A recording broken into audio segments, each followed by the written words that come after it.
ভাই, আজকে তো শ্রাবণ মাসের প্রথম সোমবার, তো কি কি নিয়ম পালন করতে হয় এই সোমবারে সেগুলোই চলো তোমাদেরকে একটু শেয়ার করি। প্রথমেই কিন্তু মহাদেবকে শুদ্ধ জল দিয়ে আমি স্নান করিয়ে নিয়েছি, তারপর কিন্তু ঘি মাখিয়ে নিয়েছিলাম। ঘি ভালো করে মাখিয়ে নেওয়ার পর আমি কিন্তু মধুটাও ভালোভাবে মাখিয়ে দিয়েছিলাম মহাদেবের গায়ে। তারপর মহাদেবকে মাখিয়ে নিয়েছিলাম কিছুটা মিষ্টি দই, তোমরা চাইলে টক দইও ইউজ করতে পারো। তারপর লাগবে কাঁচা দুধ, মানে এই সমস্ত উপকরণগুলো এক এক করে মাখিয়ে নেওয়ার পর সবশেষে কিন্তু কাঁচা দুধ দিয়ে মহাদেবকে স্নান করিয়ে দিতে হবে। আরে দাঁড়াও দাঁড়াও, এখানেই শেষ না।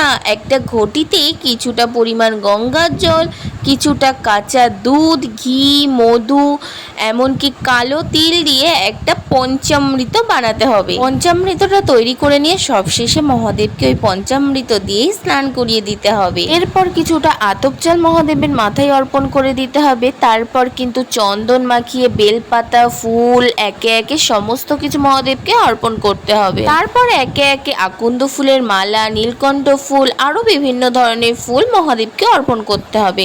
আর সব শেষে ফল নিবেদন করতে হবে। বাই দ্য ওয়ে, আমাদের এই নিয়মগুলো কাদের কাদের সাথে মিলে গেল অবশ্যই কমেন্ট করে জানিও। টাটা।